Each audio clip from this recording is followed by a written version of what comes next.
నమస్తే, నేను Vamshi. Welcome to news chips. Sunita Williams భూమిపైకి ఎప్పుడు వస్తుంది అనేది ఇప్పుడు అందరికీ ఉత్కంఠ రేపుతున్న అంశం. అసలు దీనిపై నాసా ఒక ప్రకటన చేసింది. ఏంటి ఆ ప్రకటన అనేది నేను మీకు ఈ వీడియోలో చెప్పే ప్రయత్నం చేస్తాను.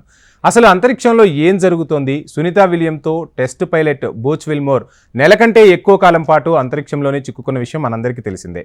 ఈ నిరీక్షణ ఎంతకాలం కొనసాగుతుందనే విషయంపై ఎటువంటి నిర్ధారణ నాసా చేయలేకపోతుంది.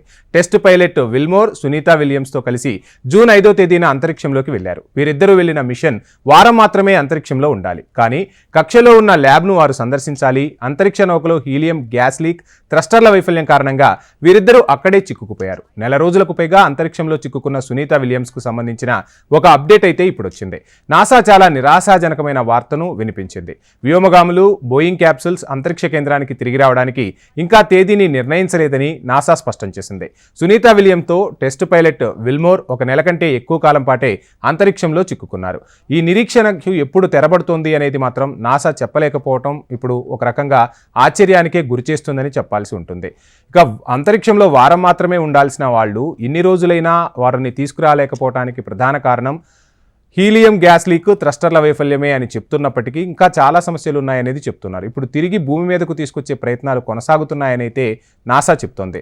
ఇక సునీత విలియమ్స్లు భూమి మీదకు తిరిగి తీసుకొని రావడం కోసం ప్రయత్నాలు అయితే చేస్తున్నారు.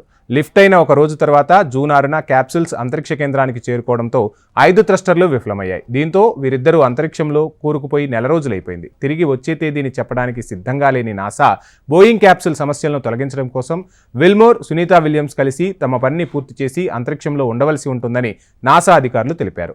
NASA commercial crew programme manager Steve Stich కూడా ఈ విషయంపై మాట్లాడారు. భూమికి తిరిగి వచ్చే తేదీకి సంబంధించి ఎటువంటి ప్రకటన చేయడానికి మిషన్ మేనేజర్లు ఇంకా సిద్ధంగా లేరని తేల్చి చెప్పారు. ఇంజనీర్లు గత వారం న్యూ మెక్సికో ఎడారిలో స్పేర్ థ్రస్టర్పై పరీక్షను పూర్తి చేశారు. డాకింగ్ సమయంలో ఏం తప్పు జరిగిందో అర్థం చేసుకోవడానికి తీవ్ర ప్రయత్నాలు అయితే చేస్తున్నారట.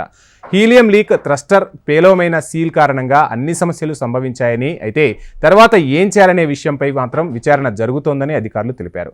సో ఏది ఏమైనా హీలియం లీకేజ్, థ్రస్టర్లు సమస్య అనేది మొదటి నుంచి వేధిస్తున్నా దాన్ని సరిగా రెక్టిఫై చేయకుండానే అంతరిక్షంలోకి పంపడం, ఆ తర్వాత ఇక్కడి నుంచి ఏదో ప్రయత్నాలు జరుగుతున్నాయి. కానీ నాసా ఒక ప్రకటన అంటూ చేయలేకపోతుంది, ఒక స్పష్టత మాత్రం తీసుకురాలేకపోతుంది. తీవ్ర గందరగోళం అయితే నెలకొంది ఈ విషయంలోనే అని చెప్పాల్సి ఉంటుంది. ఇది ఇవాల్టి news chips. Please subscribe HM TV.